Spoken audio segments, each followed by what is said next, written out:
Welcome to eVENT's Demystified podcast, where we explore and demystify the world of in-person, virtual, hybrid event AV production and technology by sharing insightful tips, tricks and tactics to make your events a success.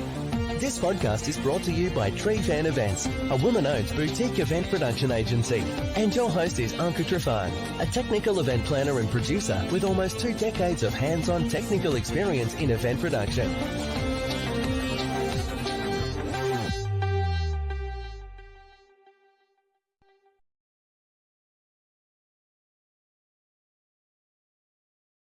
Well, hello friends. Welcome back to eventaboutit. We are doing today's episode in a bit of a visually different format because we have a surprise for you. But before that, I'm your host, Trifun, and as always, super thrilled to be here and also joined by my fantastic co-host, Megan Martin. Wait, it's this side. Megan Martin. Hello, everyone. Ready for another fun episode? Man, some stories coming in today. I'm excited. So exciting. Before we jump into those stories, however, I want to take a moment to reflect on some of the stories that we've had so far. We have talked about speakers, planners, AV producers, tables being stolen, going without power. What other things have we talked about? Drunk attendees breaking into kitchens, fire alarms in the middle of the night, seeing people in their pajamas. I mean, we've kind of talked it all. Super food, long about wellness, processionals. Yes, we talked about wellness and food. People, yes. Yes, people just like speakers not showing up on stage but on cue when they're supposed to. I mean, I feel like we've had so many fun stories and also some thought-provoking moments that really kind of make you stop in your tracks and think about like, okay, so what other contingency plans should I have? What other things should I put in my toolbox? And we've taken some notes for sure. I mean, I have flashlights in my toolbox now because I'm just in case. Thanks to John, now I'm prepared. Never know. You never know when you need it. Or a really good-looking PJ in case you have to waltz down. Also wearing better PJs to my events in case we have fire alarms in the middle of the night. Oh my gosh, totally. We've learned a few things and I'm excited for all the stories that are still coming in. Do keep them coming. We are going to demystify a few of those today as well, because guess what? Today we have a special guest that we are welcoming to the conversation. Dawn Hoppe is an event business coach, speaker, entrepreneur with a wealth of experience in helping event professionals, team leaders, entrepreneurs, and solopreneurs unlock their highest potential. With her expertise in B2B and corporate event planning, Dawn partners with C-suite executives to build resilient teams and create awe-inspiring events that make a real impact. She's passionate about fostering well-being and personal fulfillment while driving business success. And without further ado, I would love to welcome Dawn to the stage. Welcome, Dawn. Hi, so glad to be here today. Thank you for the invite. No, I feel like I need confetti or something. Like, welcome, Dawn. Yeah, what is the confetti? That's right. We should have that. Super thrilled to have you here. Thank you so much for accepting the invitation. This is definitely a different, setup for our podcast, which I'm experimenting with a whole lot more. And I'm excited to have the opportunity to have those conversations. This is going to be a 3-way conversation, which is great because you've got some stories to tell. You know what, Dawn? When we had our live stream, the first time we had it, and you were part of the conversation in the chat, I feel like you had some of the best stories. And I was like, we need to have Dawn on the show. I don't know if it's the best stories, but I've had some interesting experiences. Let's put it that way. It's also good that you remember them still, because I feel like some of us, they kind of black them out. It'd be like never to be remembered. Yes, I should have been writing down over my career. Totally. Well, how about we kickstart our conversation with something fun, a fun question that it's not too heavy, anyone can answer. So how about if you could have any speaker at your event, who would it be and why? Okay. I would like to have Oprah. Okay. All right. Tell us more. Well, I don't know how many people follow her, but most people know her, right? And it's just interesting to me the trajectory she's had as a businesswoman and what she's done with her life and how she's built her career. And I just recently heard her on a podcast with Jamie Kern Lima, who's her next door neighbor now, and they became friends through Jamie's career path and trajectory. And they talked about health and well-being, which is just one of my passions, and I think it's all of ours. And it was just interesting to me how she has taken, that unique road that she's had and had built this wonderful career. And now she's so focused on helping others bring wellness into their life and living on purpose and all those things that she's doing. And I just think that would appeal to a lot of audiences. And I think it would be really interesting to sit down with her and have those kind of conversations because I think it's so hot right now. But that's just me. I love it. I'd probably be really hard to book her. What do you think? Oh, yeah, I would think you have to know someone that knows someone, but you said anyone, so I threw it out. It's true. I'm just thinking practically, would that even be viable, like a possible? I'm just wondering. Anybody that knows Oprah out there? Hook her up with Dawn. Dawn needs a connection to Oprah. That's true. What about you, Megan? I mean, even more challenging to book is my guest that I would want, because I've been thinking about this since we talked about like who we would want to throw a dinner party for. And I said Eleanor Roosevelt, but I think more than her, I would want to throw a dinner party and have Julia Child come speak because, well, I mean, she's dead now. So like, obviously that's impossible, but she was one of the first women to be on TV. She like the Food Network, in my opinion, would not exist if it wasn't for Julia Child. And I think a lot of women gained a lot of confidence watching her shows. And I just think she's super, I mean, she served in the war. She was an ambassador. Her husband was an ambassador. She just did so many cool, unique things that I would love to ask her a million questions. I love it. I wouldn't think that you were such a Julia Child fan, Megan.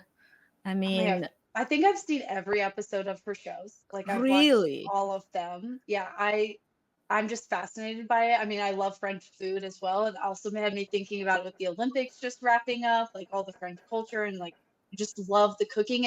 And she was able to turn something that felt so overwhelming and complicated feel completely approachable. Like even just French words, sometimes you're like, I don't even know that word. How am I even going to pronounce it? I certainly am not going to make that recipe if I can't pronounce what it's even called. And she just made all of that so approachable and seem so easy. I mean, it's not, but. And I feel like today more than ever, we need that kind of simplicity to our nutrition because a lot of people still don't understand how to feed themselves and their families well. But this could be a completely different topic, but you're totally right. Now, if I were to do question answering myself, I'm going to pick a male. Okay, you guys went to a female. Love it. How about we're like, diversified here? And I actually had Arnold Schwarzenegger at one of my events 2 years ago in Atlanta on a stadium. And I never thought of him as like a motivational speaker, but he was fantastic. And, in his like Austrian, very heavy accent, just, it's like, just do it. It's like, it was so but so relatable in so many ways. And I enjoy it. And he's funny too. It's like, oh, okay. Super funny.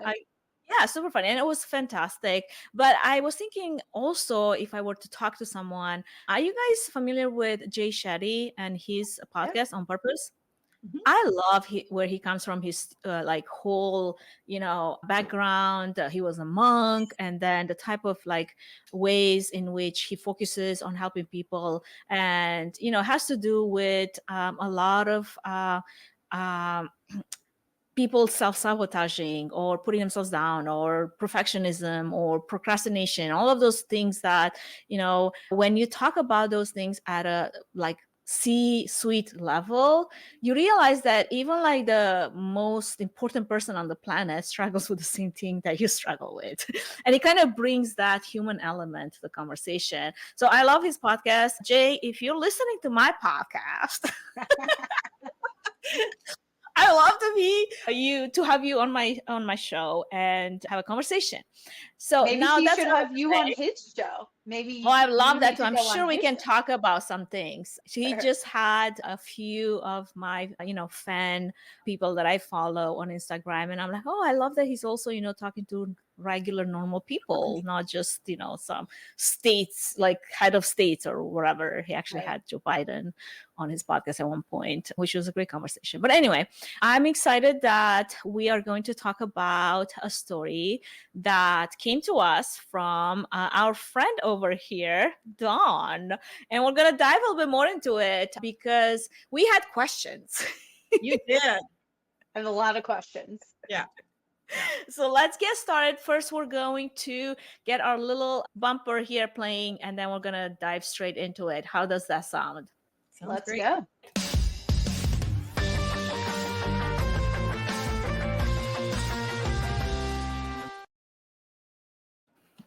All right, let's dive into our first story of the day, which actually came from Dawn. So we're super excited to have you here, kind of dissect this a little bit more. You shared this story initially in the chat on one of our live stream sessions that we did. So let's refresh everyone on what you sent us. So you said you had a presenter have a heart attack on stage, but insisted on finishing his presentation. You had an ambulance waiting to take him to the hospital. He complained of chest pains before going on stage, which is why you called the ambulance. And when he finished, he was rushed to the hospital and they confirmed it was thankfully a mild heart attack, but he still was having a heart attack while he's giving a presentation. Tell us more. Oh my gosh. Well, like anything, it's just, you can't plan for that, right? No, you're just in the moment absolutely it's not. happening, and we're behind stage and he's getting ready to get on, and he's complaining of chest pains, and we're just like, wait a minute, maybe we should take a step back here. What's going on? Because you're thinking it's stress, anxiety, the stage fright. People go through those emotions, right? Right. But and he was an experienced speaker, and he had done this presentation many times. So it was a motivational speech, and it was about leadership, and he was playing General Patton. So he was in full character too. And this was a hired speaker, like you paid. Yes, okay, yes. hired speaker. And he basically complained of the chest pains. And so of course we were at a hotel. So we called in a house doctor who wasn't on property. So we had to wait for that to happen. And he was prepping to get on in the green room, and they checked him out, and he seemed to have a balanced level of functioning, and he was talking and he was lucid, and so he really didn't appear as if there was anything wrong, which from that standpoint, the fact that he was complaining of chest pains, you would think it was anxiety or some sort of that type of an attack. Anyhow, we had a backup plan. At that point, we figured we would bring the CEO on, or we would cut for a break, or we'd figure something else out. But it was lucid. I mean, honestly, we just really didn't know what we were going to do, because you don't plan for that.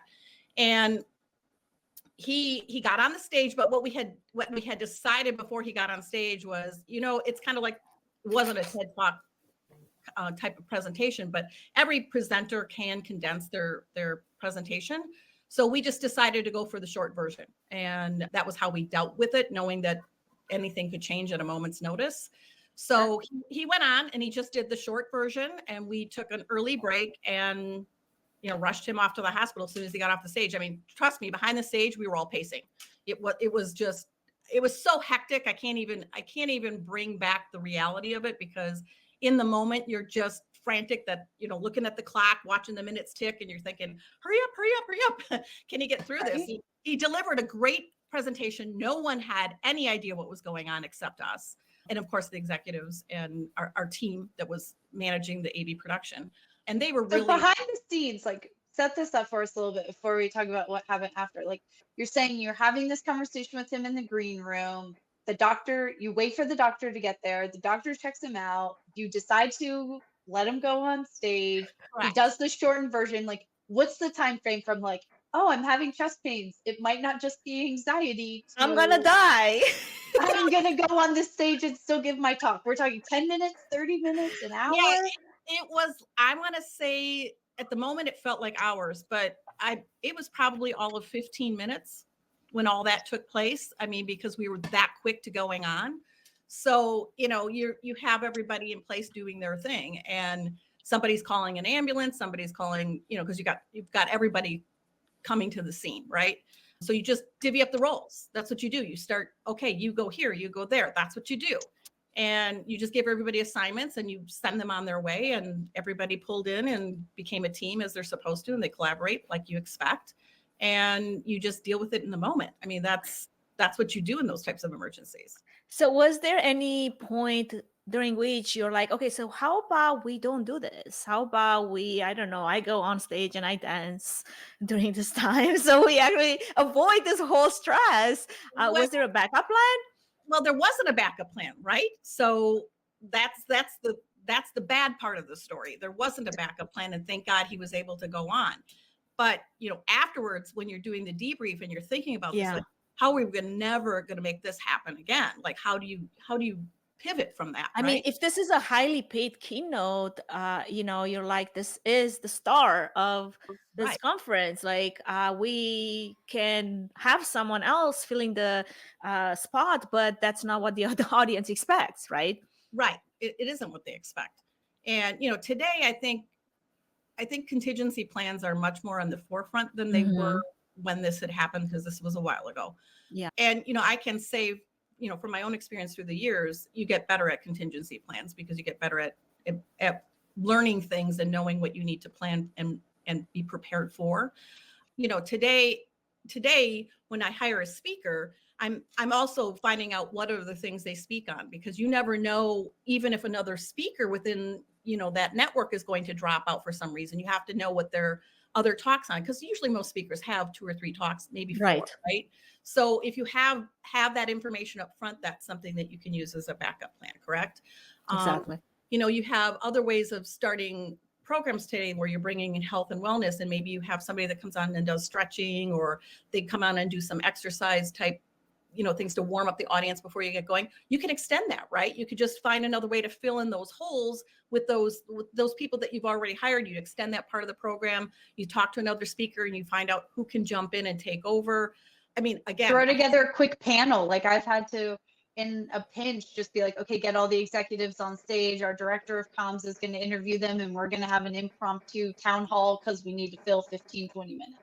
Yeah, right. Or we had the keynote from the second day filling the role of keynote from the first day, and then switch places because we had some travel issues, couldn't, fly in, do some whatever complications. You got to think about some of those things, because you're right. It's like on the spur of a moment, you're like, what I'm curious about the speaker is like, did they have like a history of heart attacks? How were they able to know this is not just nerves, this is not anxiety, there's something going on because I'm not normally experiencing this? I feel like you really have to be in your body to understand when something is about to go really bad versus I'm just very nervous right now.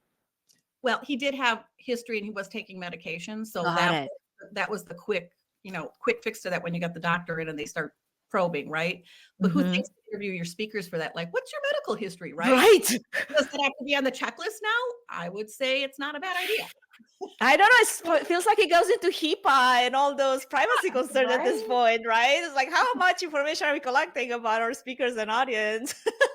So what was the deciding factor for you to say, okay, I'm confident to put this speaker on the stage and he's going to be able to execute, versus, because in my brain, I'm like, oh my gosh, if we still put him on that stage and this gets worse, and then he has an even bigger situation in front of the whole audience, that's where was the line for you to be like, okay, I'm confident he can execute on the shorter version of his talk, and let's put him on the stage? Well, it was him as the patient and also the in-house doctor kind of just saying he's good to go.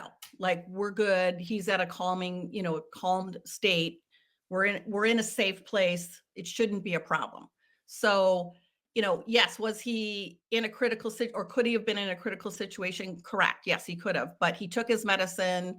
He just must have been a little, anxious that, his blood sugar levels and his anxiety had risen a little bit to the point that he was feeling chest pains, but the doctor checked him out and said he was fine. So, at that point, we're just like, okay, well, the doctor says it's okay. He says he's good to go on. You have to just take your cues from them, right? I mean, yeah, absolutely. You can't, we could have pulled it, but they were both saying good to go. So, I mean, he went to the hospital afterwards. They checked him out. They said, yeah, it was a mild incident. I mean, if the doctor says okay, I would do the same thing. Yeah, Yeah, I was gonna say. very differently. And, you know, who wants to have their presenter get on stage and have something fatal happen, right? Because Right. would I do it differently? I would probably just say, no way. We've got to Yeah. go with the backup It was plan. too much stress in the back of Right. stage to Or just dealing for that.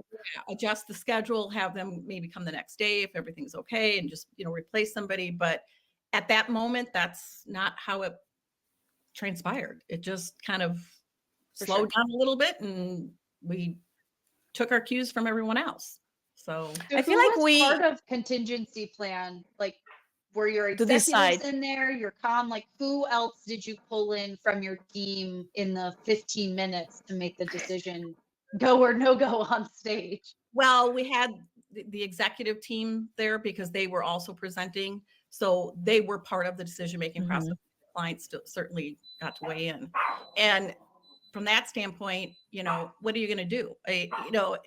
It's a stakeholder decision. It's not just mine as an event planner or our companies as the AV producers or, even the hotel. I mean, who gets to make that call? I guess that's just things to talk about when you're talking about your contingency plans. I mean, I know pre-cons, there's always those kinds of questions that are asked, or at least I know my team asked that I would hope other people's do too. Does it become of your regular checklist? Well, you know how you get those, I call them isms. They start to become part of your resume when you sit down for a pre-con and you go through all of that. So, with your production crew or your DMC staff or whoever you're hiring as your event partner for whatever you're putting on as a show, or just, the flow of each of the elements of your entire event. You have to look at each component and all the contingency plans for those components. And you could be in contingency planning forever if you really wanted to. I mean, I had a client where literally we, for every event, he wanted contingency plan A, B, and C, which is a lot. And every time we would sit down for those conversations, I would cringe because I'm like, oh my God, I've got to have 3 ideas, because in the moment, at least one backup plan is good to go, right? Yes. Yeah. But they wanted 3. So, did you ever have to go to 3 to the third? No, never. That's why I was always like, really? Do we have to go through this exercise? But some people want to take it. I mean, there's risk adverse people that they've learned some lessons, and probably now you asking that pre-con, if ever one of your speakers has a heart attack, what do we and it's funny because I don't think about it as I should, I think because I've learned to just get to know my speakers and our presenters and understand every component to the point that you just kind of, I think it's just in there. I probably should come up with a checklist because it's probably all in my head and I have to get it down because I wouldn't go to that depth for everything. Right. Sure. It just depends. It depends on the situation. I mean, we were talking earlier and, my company and most of my team is based in the Southwest Florida area. And I have some clients in that area as well. And so we've dealt a lot with the hurricanes, from June through November. And if you're still hosting events and then you live there, your team lives there, the clients live there, the attendees live there, and then you're having events, you're always in contingency planning for every event because of that. And then the insurance and all those things that you have to have in case there's cancellation or you have to move dates or whatever. So I think it just becomes second nature when you're used to always being in contingency mode. It somewhat becomes second nature, at least in hurricane season it does, but yeah. I mean, I'm curious, what was even one with of the staff? Yeah, but I'm curious, one of those contingency plans that you had to implement, what was one of the craziest that you had to come up with and implement in any given situation? Well, I mean, the heart attack was kind of a good one. Definitely. We're going to have to figure out some big takeaways there for any event planner that might have to go through that ever.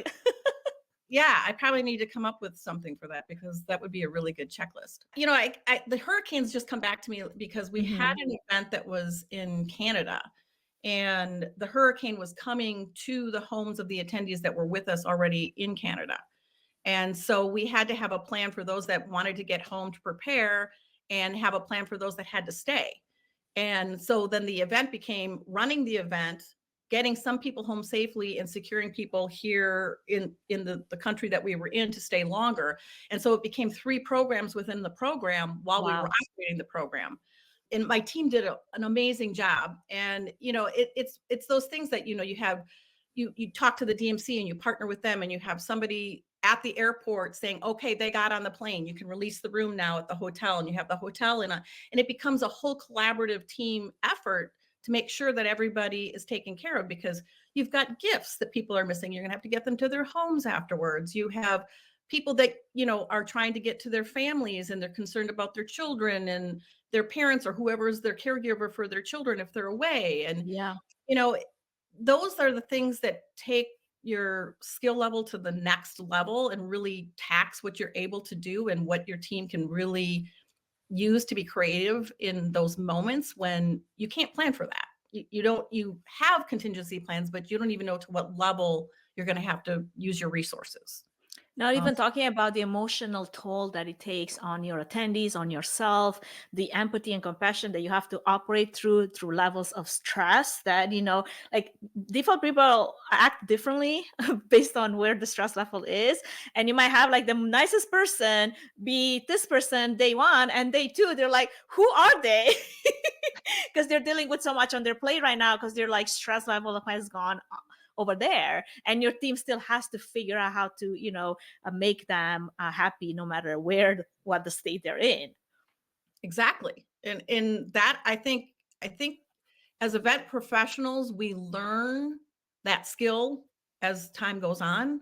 More and more we get better at it, and we're more skilled at it, because we deal with so many. You're dealing with CEOs down to the the attendee level. Not to say the attendee wouldn't be a high profile person, because that happens too, right? So, I mean, even your presenters. I mean, I've had, the Princess of Thailand down to, just a CEO, and I don't mean just CEO of a business speaking. And there's a lot of differences between those two people. You've got the cultural, aspects and all the things that you have to do when you bring that into an element. So it's really getting to know people on all levels and understanding the stakeholders down to the attendee level and keeping that in mind. I mean, it's not always, I always like to tell my team this, it's not what's in it for me, it's what's in it for the people that we're taking care of. And you have to put yourself in their shoes. And how would you feel if you were in that situation? How would you want to be cared for? What are the little things that we can do to make that easier for them? And it doesn't have to be something that comes big out of a budget. I mean, it can be, a simple, let's say you have a break in your hospitality suite and you have somebody bring up a plate of cookies because they're not feeling well. And just those little gestures, it's paying attention and really listening to the people when you're having the conversations with them. I think that's where you learn the most. At least that's what I feel we learn the most is, really getting to know the attendees. And when you have, I think the benefit of an incentive program, which I really love doing incentives, and that's where our focus has been, you see the same winners year after year, and you get to know them, and you learn about their family and their everything about them, and you can bring that all into the experience and personalize it. So, when you have that type of background and you do it year after year, it becomes more personal, and you do get drilled down to those levels, and you can think outside the box because you have that information and that data. But you have to store that data so other people have access to it too. So you can't just keep it all up here. You got to get it on paper and have that in profiles. And we do. We create profiles on our attendees, and we update those after every program, and we keep those in our notes so that everyone has access to them. Well, this is a great segue then into the biggest takeaway that you feel like you should get it out of your head into a process on paper for anyone, or any advice that you might have for anyone that potentially could deal with a similar situation in the future, or hopefully not, crossing fingers, but in case that ever happens. What was your biggest takeaway or learning from this experience that we just talked about? I think my biggest takeaway was having a backup plan for every speaker or presenter that you ever put on the stage, whether it's somebody that's a keynote speaker that you've hired, or even if it's just someone on your team, if you're working for a corporation and it's, the sales manager or the CEO or someone that's the president of a business unit that's getting up to speak. You have to have other plans for how you can adjust the schedule. I mean, if it were me, I would love to know more about the person's background, and I would start a checklist of what things that they're most known for speaking for. If they have a speaker sheet, having all that information on them, so that if somebody has to drop out, you have somebody else you can go to fill in the gaps or the holes. And if there's any way to incorporate more wellness into your events, you can always bring that element back into it, because, you know, you can always take a meditation break or do yoga or have breathing exercises. I mean, there's other things you can throw in that, let's face it, we need those anyway, right? So, you know, it really depends on your budget. It depends on the corporation and who you're working with, what they're willing to bring to the table. And I think as an event planner, it's our responsibility to educate our clients and stakeholders on these type of situations that could arise. Not that you want to be the doomsday person who wants to be that, but you do want to present that, you know, we have to have these other types of things in place so that when we have these unexpected emergencies, here's how we can, you know, pivot really quickly and have some solutions.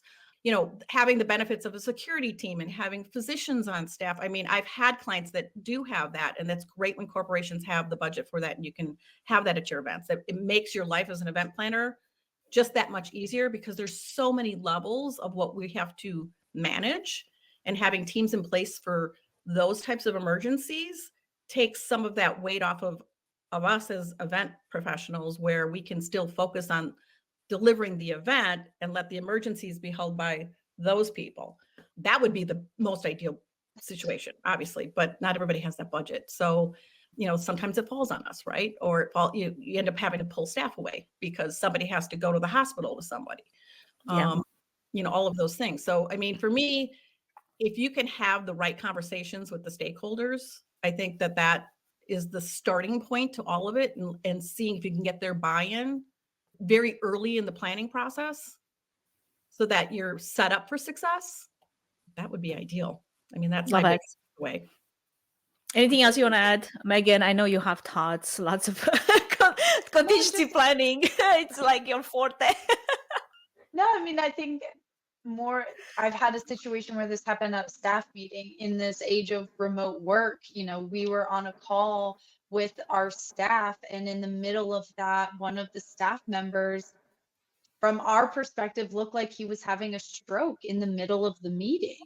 And thankfully, we had all known each other and knew each other's, you know, significant others, so we could quickly send a text message to their significant other to be like, you need to get into his office right now. What's going on? What's happening?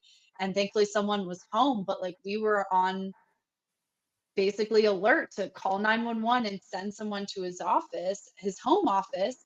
And I think, you know, more than just the conference perspective, but even just day to day. And I will never, ever not ask for emergency contacts now because of that. I have cell phone numbers in our database for all of our team members, for all of our staff.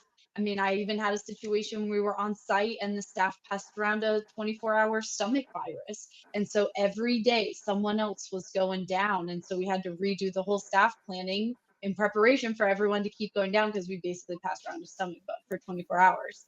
So it's just all really important things to consider and think about, not just in, you know, live events, in-person conferences, but even at home with more work from home happening, you know, stuff happens.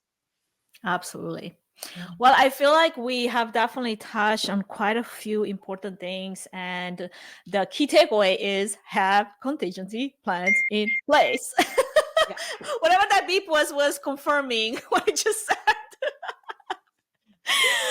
Well, any other thoughts before we move into our second story? Is going to be a bit more entertaining from a point of view of it just happened, and we're going to go freely into it, knowing that I personally have my own thoughts, but I want to hear a lot of your thoughts. But before we do that, any last wrap up thoughts on this one story? No.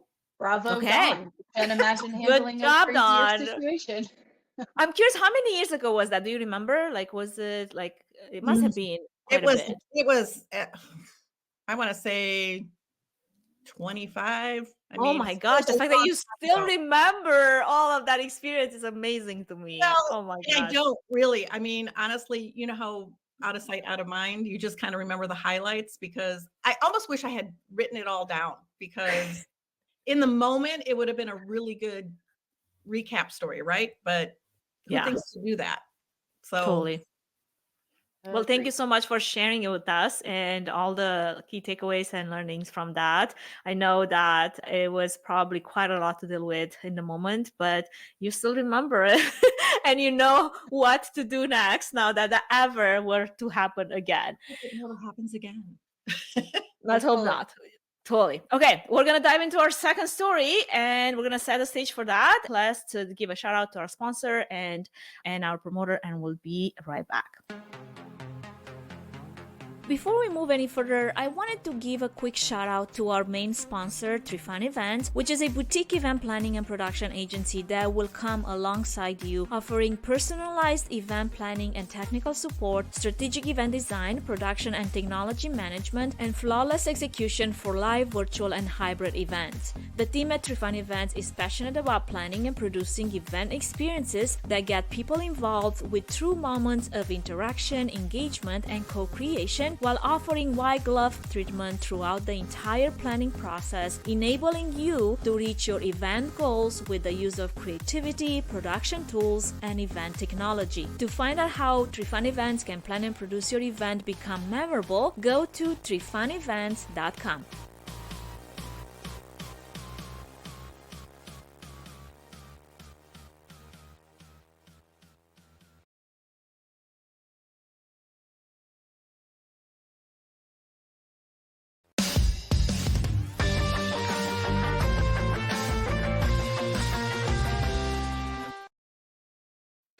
All right, who's ready to talk about the Paris Olympics closing ceremony?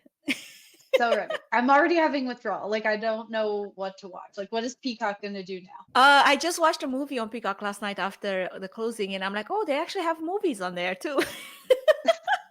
I think that's probably why they sponsored the Olympic broadcast. So more people will now be like, oh, let's go see what else Peacock has. Right? I've never heard of Peacock before. And I'm like, oh, okay. Now I guess they have some content. Well, okay. For anyone that has probably not watched it or just watched it, just the highlights, which to be honest, I feel like I have definitely watched a good part of it, but not from like beginning to end. I know, Dawn, you were kind of in the same boat. We were sharing highlights. I'm like, so if we're going to talk about it, maybe we should know what we're talking about. So here's a reel. I did watch some of the main performances, and I'm going to tell you, those were amazing.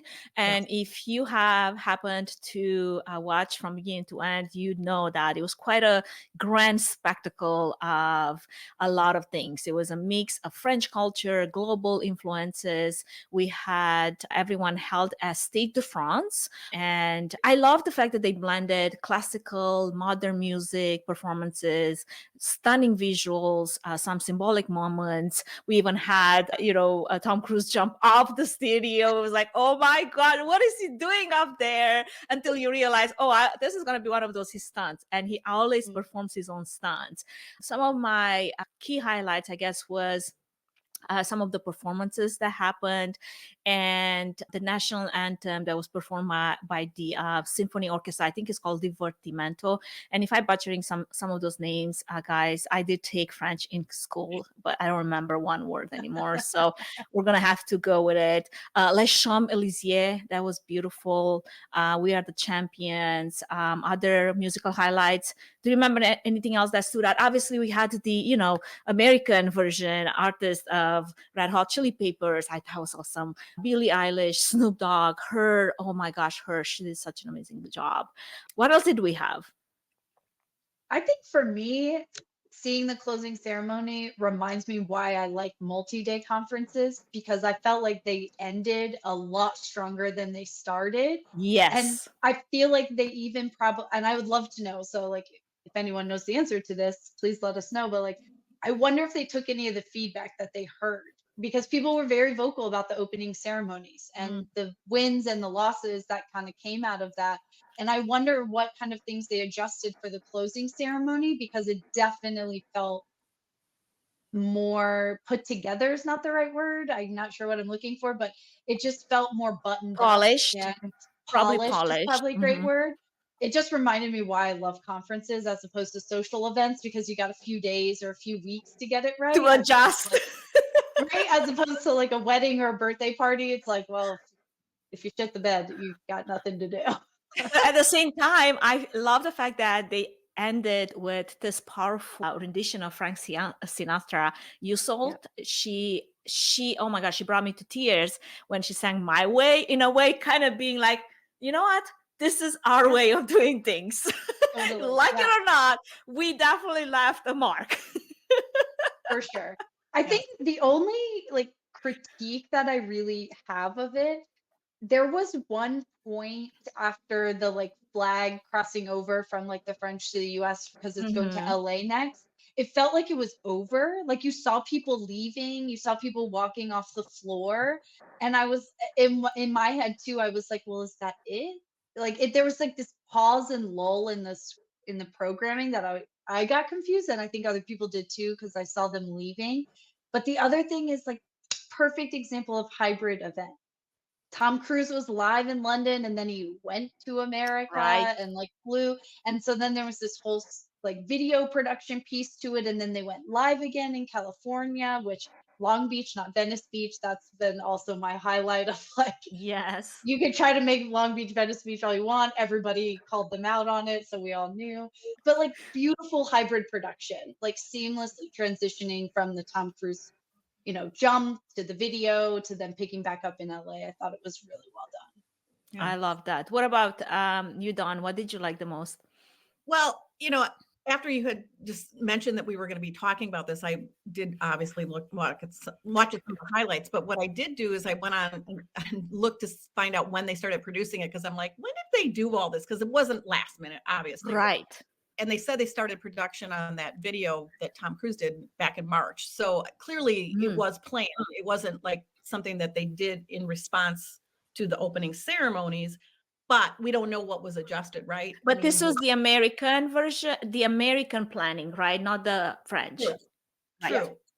But the French side of it, before they transitioned and did the handoff of the flag, that was so well done. I mean, every part of it was just so moving. I mean, there was a lot of times I found myself coming to, tears are coming, and I felt the emotion as if I was really there. And then you're watching all the athletes and they're enjoying their party and we get to enjoy it with them. I mean, they're singing the song and they're chanting. And it was just great how they brought in all the cultures and found a way to blend everybody when you had such a diverse audience, and the people watching too, right? So they did a really excellent job of trying to bring everybody's interest from every age level and cultural background, in my opinion. I think they just did a phenomenal job.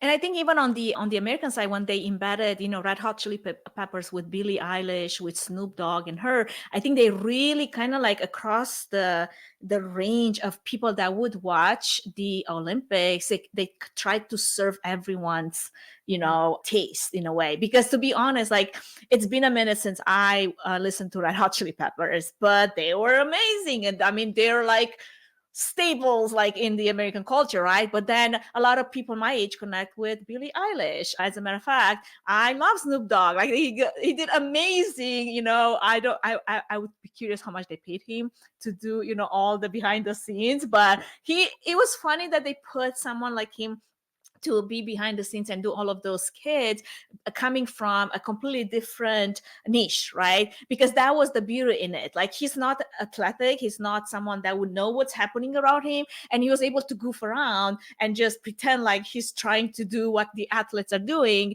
coming from a completely different background. And that was beautiful. And I love that they tried to infuse the taste of like a wide audience in it, like across generations. Because I mean, we're talking about Red Hot Chili Peppers have been along for so long versus Billie Eilish, right? So it's like a completely different demographic altogether. And even the pass between the two genres as it was happening, on the American soil, it was so beautifully done. I loved it. And also a little bit laid back. It was kind of fun to see that's like, hey, it's like we're not, we're like, this is California where the skateboarders are. It was very laid back, but clean and well done. Yes. I think even the different artists they had when they did Cut to America was very indicative of California. I mean, you had Snoop and Dre that are from a very different neighborhood from Billie Eilish and Red Hot Chili Peppers. And so I think they really showed the different neighborhoods and the very laid back, surfer culture that is the beach in California. Yep. And I love the Olympic rings on the Hollywood sign. Like, I hope they see So in the good. future. Really good. Yeah. Super cool. And I think, I don't know when we adopted Snoop Dogg as the national mascot of America, but like, I'm here for it. I love it. I love that, him and Martha is such a genuine, like, to your comment about like different cultures and growing So up many differently. memes came out of the They couldn't be more different, but it works. And like, even hearing the like background stories of, he really wanted to learn more about the dressage and the horse competitions, but he's afraid of horses. And so he calls up Martha and is like, can you come to Paris and like go through these horse, routines and things with me, because I don't know and I'm So is intimidated. And he Martha loves like a big horses. connoisseur? Like, is she Yeah. someone that would know a lot? Oh, got it, got it. She I didn't owns know that. horses. She's been riding for many years. And so like, he leaned on that friendship, which I Nice. mean, I love their friendship anyway. Their cooking show is like one of the funniest things I've ever watched. Like, Martha and Snoop Dogg dinner party. I'm here for that all the time. But then even like Flavor Flav, to find out he sponsored the polo, and like, there's just so many good heartwarming stories that came out of the Olympics this year. Despite any controversy, I feel like there was more good that came out of it, and the athletes supporting each other. And I felt like the closing ceremonies definitely reflected sort of that narrative through the whole 2 weeks. Mhm. Well, we gotta mention the fact that U.S. brought home 126 medals. Is that Yeah, correct? crazy. Yeah, Yeah. beating China, UK, France. France took home 64, which broke their 100-year record. And out of those Amazing. 64 was 16 gold. So, I mean, there's a lot. And I love actually the biggest fact out of all of those was the fact that the most gold medalists were women, and they're not like young women. Those are like women that have been their season. They've been around in quite a few, competitions, quite a few Olympics, and they just kick ass. Like they did. They brought it home. And I love that. It's like, you know what? This is empowering women everywhere, in so many Yeah. different ways. So that was fantastic. A lot of the musical performances were just beautifully executed. I will be honest, I'm not necessarily so familiar with some of the French artists, obviously, probably on a global scale. A lot of us know more, national, international artists that would be more relevant to the American culture, but they were beautiful. I mean, there were some Yeah. amazing performances. I think there was this breathtaking piano piece that was performed by a French tenor, Benjamin Bernheim, I believe. And I loved what they did there. I mean, so many beautiful things to come out of that. So like you said, Megan, it's like, it was definitely way more polished. And to me, I think they probably also practice way more. Let's hope so. Rehearse, right? Right. I mean, that The doesn't one hurt. miss, the one miss for me, like on all the performances, they were great, but the stage felt excessively large for me. Huge. Like, it had all the tentacles and it felt so large that Mhm. when there was only 4 or 5 of them standing there, it felt so small in the Lost. grand Mhm. and lost in the frame, that I wonder if maybe adjusting the schedule or the show flow to accommodate a smaller stage would have been more impactful when you had smaller groups of people together. Like, I understand it from a logistics standpoint. Like, if you Mhm. have a piano player over here and then you immediately cut to like a one person singer, you need different stages, but it felt so ominously large in this big, huge stage. Like, it just felt too Yeah, much. when they had the wide shot, you're like, oh my gosh, that's huge. I don't even know where to look at Right. this point. Yeah. And then they were spreading them out to fill it. Yeah. Like, can you imagine being in the stands watching that? Because Right. I know that they had screens as we expect, but it's still not the same as what we get to see on TV because they can zoom in. Yeah, and I was Right. wondering the same way about like the performance itself. Every time, like you'd hear, the audio for this amazing performance for the stream, it was amazing. I'm just wondering how much the experience was when you were in person, like including on the beach. Would you hear the same range of sounds, or would you maybe, be lost? Because obviously you have a white space. Reinforcement, sound reinforcement is very important. But the same way in a stadium, like you have slap back, you have this humongous stadium. Museum. What was the experience? I would be curious to know if anybody that's listening and I was there in person, if you have thoughts, please do write to us, because I would love to hear your thoughts and maybe interview you on the show so we know what was like that experience in person versus what we heard on the streaming side. Right. Yeah. Great. But bravo Olympics, they ended on a very, very high note where I felt like they started a little rocky and they finished strong, and honestly got me super hyped for LA. Like I'm really, really excited, and all the different venues and the way they're going to showcase, America and LA. I'm really excited. Yeah, I'm curious. Some of the comments I've been hearing is that they said, Paris did such a great job of doing the cultural aspects that Yes. I want to see LA be LA and do LA. So I'm thinking, well, do we want to be that out there? I mean, there's definitely a mix of cultures in LA. You don't doubt that, but I feel like, as I said, it has a little bit more laid back spirit to it. I lived in LA for 7 years, like right on Huntington Beach, and that's like that kind of tells everything. It's like, and that's what you want. Like I was actually, I'm international. I'm Romanian. I moved to US in my 20s, so I became a citizen by adoption, not because I'm raised and born here. But I had this like proud moment as we were listening to the Red Hot Chili Peppers and Billie Eilish of like, I'm actually proud to be an American. Like I really am. Like I don't know when you ever have those moments when you're like so grateful that we live in a country that it has so many influences and so many different cultures, and yet we all get along somehow. I mean, you can dive into all the politics of it all, but at the end of the day, we're so much better than so many other countries out there. You guys, you have no idea. And if you live somewhere else, you're like, I want that. I want to live there. I want to be there. And that's kind of like what, that was kind of like what I was taking from that experience. Like people would kill to be able to be living in this country. And sometimes we forget that. Yes. Yes. I couldn't agree more. So to your points, yeah, well done on the closing ceremony. Any takeaways that any of you have on the flow, on the range of performances, on the cultural elements, on like how they embedded different things, different ways, and they have many different elements that were part of this whole display of the closing ceremony that from a event planning point of view, you would want to highlight? I just felt like they really picked up their audience from a culturally diverse standpoint and a generationally diverse standpoint, because there's karaoke, there's the Red Hot Chili Peppers that serve an audience, there's Snoop and Dre that serve an audience, there's the French cultures and their range of speakers. Again, I don't know them personally or follow their music, but they were all very different.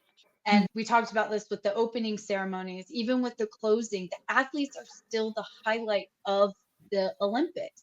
And I felt like in the closing ceremonies, they got highlighted more than they ever have. They were bringing them on stage, making them part of the ceremony, and it wasn't just the parade.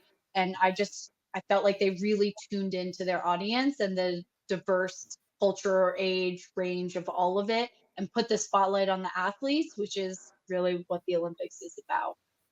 Yeah. That's beautifully said. Yeah. I mean, I just thought it was very well done, and the flow of it, it just was really, really well done. And with the diversity of the music, it didn't feel like a separation. It just flowed really nicely. You didn't feel that, oh, that doesn't make sense. Right. It's like that doesn't go together. It's like it's kind of like putting a round something into a square. It's like no, this was amazing. It was well done. I am curious though, the logistical and technical details of having Tom Cruise perform that a stunt, like jumping off, like how many story highs that must have been. Like I have to go and Google that and get some information. But I mean, but let's not forget about it. He also rode a motorcycle through a crowd. Like, yes, I mean that was beautiful. No way a fire marshal. How do you not love Tom Cruise? I mean, but there's no way a fire marshal in the US is going to be like, oh, of course you can have an aisle full of humans and ride this motorcycle. Yeah, like on a 2-3 feet like, aisle. Like never would happen ever. Yeah, my thought right away was, is that battery operated? How are they going to start that? That was amazing. Dude. Well, I feel like that kind of covers our closing ceremony. Looking forward to talking about it 4 years from now. We're ready for it. And again, if there's any LACVB people that are looking for volunteers or need help or want our advice, we're happy to provide it. We for you. volunteered. Be careful what you volunteer. Hey, Dawn, do you know anyone? Come on, you're from LA. Oh, I'm not from LA. No, you're not. You're not. You're right. You were coming from LA. I'm like, maybe you know someone in LA. Well, Hit Dawn, us up, CVB. We're here for you. that's right. Just wanted to say thank you so much, Dawn, for joining us today. Thank you for sharing your expertise and your insights with us. I have really enjoyed our conversation. I hope you enjoyed our conversation as well. I would love to come back anytime. So please invite me. This was fun. I enjoyed the conversation. It's always just great to talk about the world of events, right? Absolutely. Well, guess what? You can join us at IMAX in October. We're going to have a live taping of this very important topic, stories from front lines. Okay, I'm in. So for anyone that has not heard us talking about it last episode, guess what? We are hosting this live session at IMAX on October 9th at 2 p.m. in the Curious Minds Inspiration Hub. I look forward to have you join us because guess what? We're the same way how we had Dawn, join the panel today. We're going to have someone from the audience join us and share some of their experiences. So we want to hear from you. If you're going to be there, make sure that you check it out. Any other things we want to add to that, Megan? No, we're really excited to do it live, and first time we're kind of taking Event About It on the road. So we're ready to hear your stories live from IMAX. Absolutely. Until then, feel free to still share your stories with us. We welcome them via DM or the form that we make it readily available to anyone that wants to submit their feature story. And we look forward to covering and demystifying it in our best way possible. As you have learned, as you tune into our podcast, make sure that if you are listening, you subscribe to YouTube, Spotify. It's really a small action that can make a big difference in helping us reach more listeners. We're also active on Instagram, LinkedIn, Facebook, so connect with us. And with that, also a big thank you to Trifun Events Production for all the behind the scenes support, our podcasting partner, Kitcaster, for helping us with bringing quality guests to the show. And thank you. That's it. This is the end of our conversation. Thank you, Megan, for joining. Thank you, Dawn.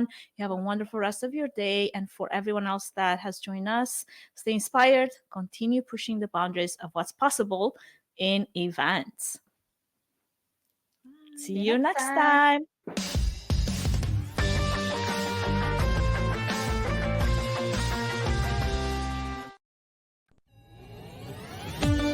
Thank you for listening to the Events Demystified podcast. If you enjoyed this podcast, please take a moment to review it, rate it, and share it with other event professionals that could benefit from it. Connect with us on social at Events Demystified Podcast. We would love to hear from you and what you're up to. If you'd like to learn more about Trifun Event services and find out if we're a good fit in supporting your event, can we help your event be successful with a 20-minute free consultation? Link in the episode's notes. Thanks for tuning in.